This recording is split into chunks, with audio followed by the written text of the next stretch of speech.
And now out come the Patriots. They have the ball here for the inaugural drive of the second half.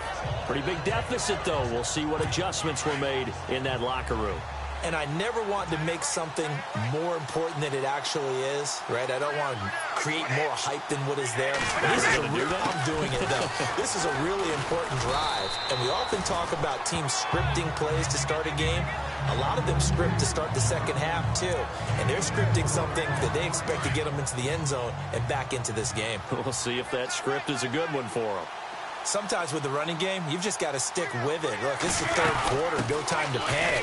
But that also doesn't mean you just do it the same way you've been doing it the entire ball game. Maybe change up some blocking assignments or run a few different plays, but stay with the overall essence of the running game.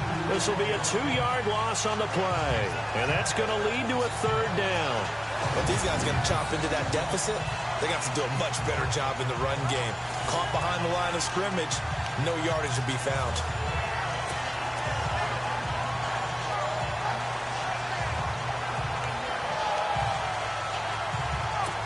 And on third down, a nickel formation here defensively.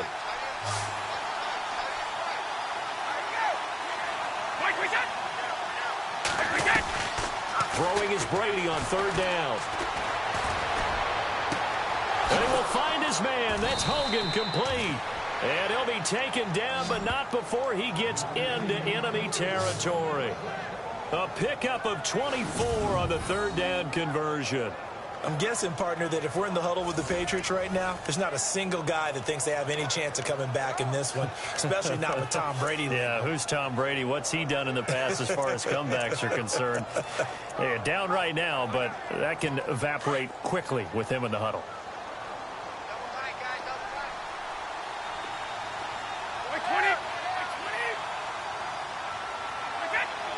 Someone moved, flag is out. That's going to be 5 yards. And that'll drive coaches crazy. You work all week on dealing with loud crowds, on dealing with motion, and then you have a guy jump. Yeah, that'll be accepted, of course, and that moves him back 5. So after the mistake by the offense, it cost him 5 yards, and now 1st and 15.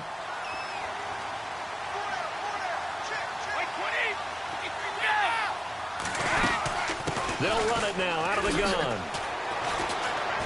A swift move and then tackled just on the other side of midfield. They get the penalty yardage back plus a yard. 6-yard gain, and it's 2nd and 9.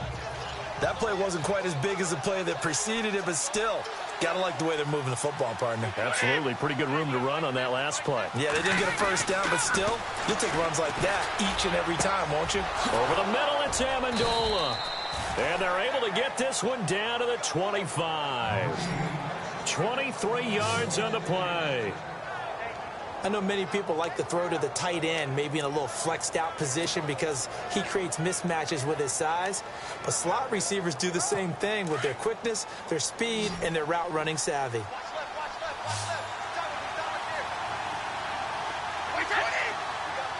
Looks like the defense in press coverage here. Throwing now is Brady. And right side caught Hogan. And down inside the 15, shy of the 10. Another nice gain, 13 yards that time, and another first down. This drive, it's been a good mix. 3 passing plays, 3 runs, hitting on all 3 of those passes, and the last one putting him in the red zone. So wouldn't you think play action right here? Because you've got the ability and had the ability to run it and throw it. Go play action and take your shot at the end zone. Now Brady. And no escaping this time as he'll go down. They got him for a sack. And plays like that really hurt play calling. They had a really nice gain on the previous play, but gave about half the yardage back on the sack. Excellent pressure up front. Nowhere to go with the football. Down he goes. Now Brady throwing on 2nd down. Quickly to Gronkowski. That's caught. And he'll be brought down this time at the 5-yard line. They get 16 out of that one, but they'll still need to convert on 3rd. And there's another completion to the tight end. And let's face it, it is hard to overthrow a 6'6" target. It is indeed. Quarterbacks like their speed guys. They like that huge 6'6" target that they've got in him. They really do, and it reminds me of what one great tight end. And no escaping this time as he'll go down. They got him for a sack. Ryan Shazier in there to get him his 2nd sack now of the afternoon. Just held on to the football too long there, Charles. That's point blank, right? Yeah, I agree with that totally. You've got to have that internal clock that goes in your head that says either get rid of the football or flush and go and use your legs and try and pick up the first down. I think he hung in there too long, and the blitz got to him. Back now in Pittsburgh. It's Patriot football, but they trail here as we begin the fourth quarter.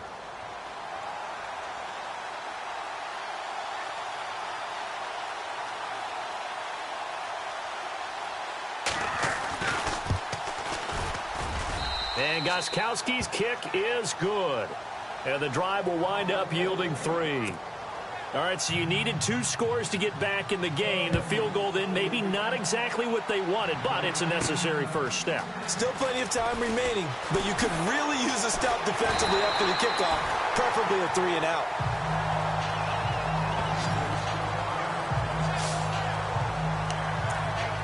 Back onto the field now comes the wideout Antonio Brown. And I know that they've double-teamed him a couple times, but not a ton. Whatever they're doing isn't working. He's up over 100 yards. We'll see how they adjust. And when they do that, they weaken their defense in other places as well. And how many times have we done games where we've seen a guy have a big game like this? But it's usually not by himself, is it? Right. Usually it opens it up for other people to have big games as well. They'll start the drive with a carry by Bell. And he'll slip his way up across the 30 to the 32. 2 yards on the carry there. It'll be second down.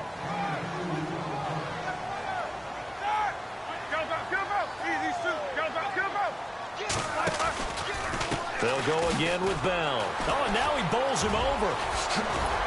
And he'll be brought down. Oh, that's a face mask. Certainly looked like it. Indeed, here come the flags. Personal foul. Face mask. Defense. Charles, did I just hear that right? They declined the personal foul. 3 yards. They just declined them. And I have to think that the official is thinking to himself, did I just hear that correctly, that you declined that one? All I can think of is that someone on the field got confused. Must have. It had to, because you're going to take the yards on that penalty each and every time. After the penalty, it's Bell. And he'll be brought down, losing yardage back at the 40. That's going to go as a loss of a yard, and it'll be second down.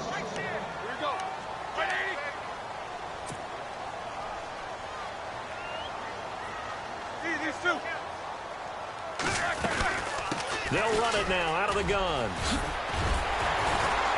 And he's going to bowl his way forward to the 48. 8 yards there on the carry, and now they're left with a much more manageable 3rd and 3. Well, partner, I know this type of running back. I mean, this size, this intensity usually gets better as the game goes on. I can just tell you from experience, the first few quarters, oh, you're eager. You come running up there. I'm going to tackle this guy. By the 4th quarter, you're coming up and thinking about it. And D-line wearing down 4th quarter. Yeah, that's not a guy they want to see consistently. Roethlisberger now to throw on 3rd down. And James has it. And he gets it to the 34. Good enough for the first. The Steelers able to pick up 18 yards there. Couldn't just sit on it here, could they? Had to throw the ball on 3rd down. Got the big completion in the pickup. Fresh set of downs now. They've got to feel great. And defensively, a backbreaker.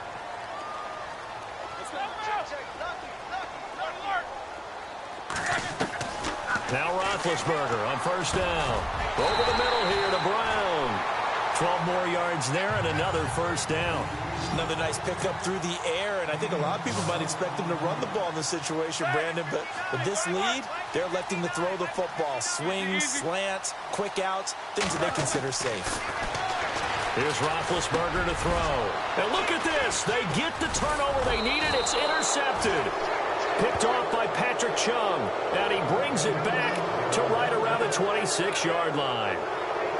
A critical error there in a tight game in the 4th. All you talk about is taking care of the football, and especially with a lead here in the 4th quarter, turning it over, now the door is open for the opposition. Just in general, when you're passing in the 4th quarter with a lead, no matter at what point, you got to be super careful. Got to be careful, and sometimes you can be so careful that you end up running yourself into an error.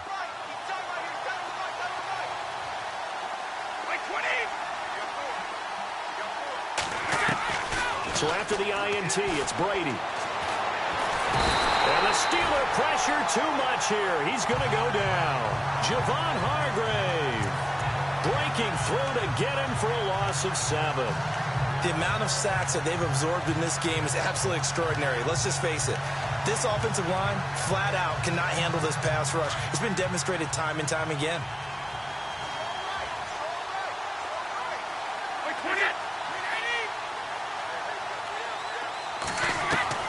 Brady to throw on second down. Over the middle, that's caught by Hogan. And down he'll go at the 25.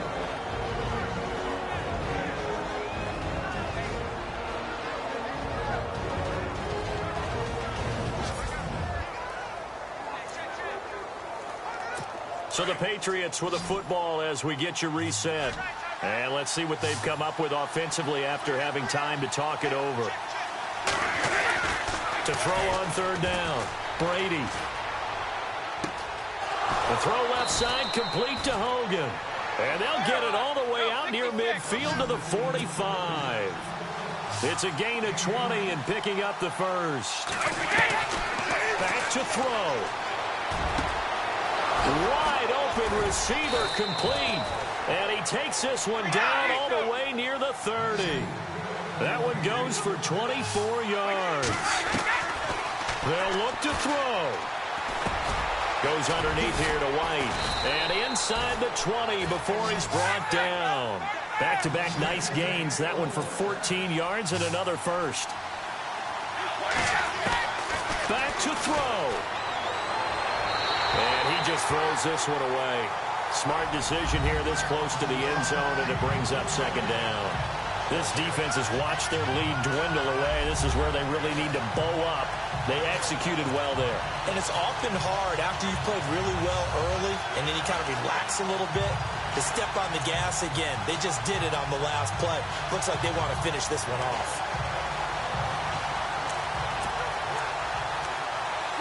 So the incomplete pass brings up second down.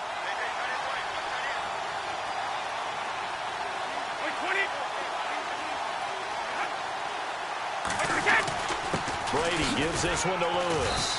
And he'll take this one down near the 15. Just a couple there on the second down run. Now they're staring at a 3rd and 8 situation. And we've reached the 1-minute mark in this game. He's back to throw.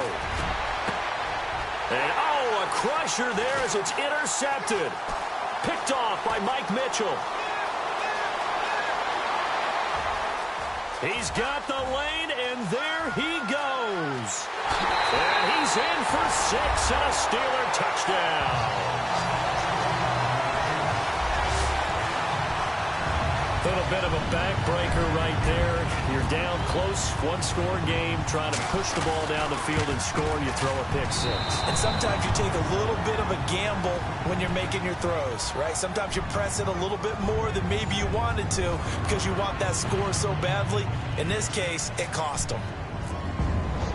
So they throw the pick 6. They'll get another shot at it now as this one's in the air. And they will not get a chance to return this one as it's through the end zone for a touchback. And the Patriots gearing up to go now. And last time, decent field position through the pick 6. Obviously costly. But they can't afford to just bunker in now. All right, good field position means go ahead and attack on offense. Try and press the advantage a little bit. They just have to be better with the football on this possession. So that didn't bother you too much last time? No, because it's exactly what you're supposed to do. You can't have good field position, not try to take advantage of it. Sometimes the defense makes a good play, too.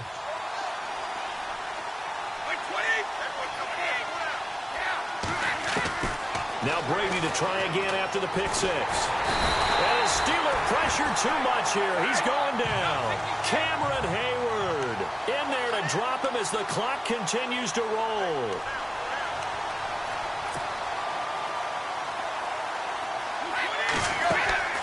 On play action, it's Brady. And this is intercepted, and that should do it. Picked off by Mike Mitchell, and he's able to get it back to right around the 27.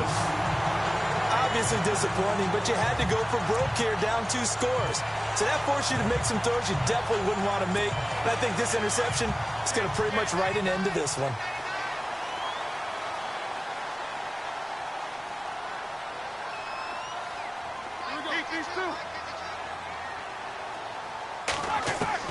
Oh, Roethlisberger going to throw. Looking for the end zone.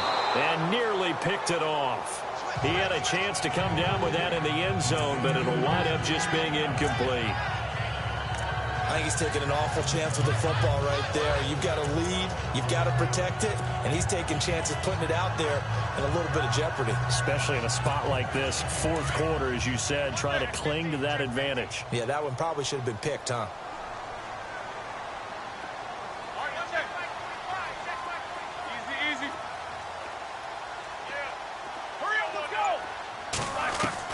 Second and 10 now. It's Roethlisberger. This will be caught inside the 10.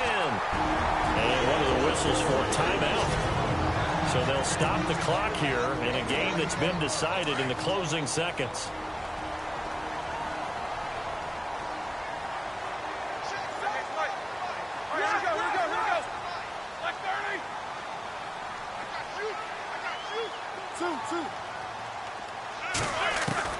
From the gun, it's Roethlisberger. And he's going to take it in for a Steeler touchdown.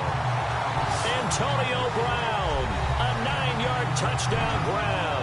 And the Steelers capitalize on the short field as they take it in for 6. I tell you, Charles, you play to the final whistle, I get that, but there are a few folks that might not be too happy with that score late in the game with it already well at hand. You seem a little squeamish about that last score. I struggle with it. I struggle. But on the other, the argument, I get it, on the other side is, hey, do something about it. Stop them. I guarantee you, I know who was really excited.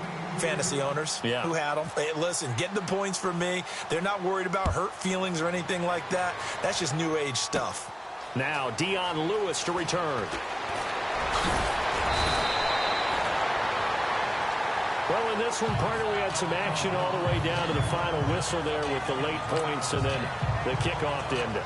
Yeah, and the best part about it is just seeing how teams battled all the way to the end, you know. Didn't really matter. Scoreboard was pretty well set, but they still competed until the final whistle.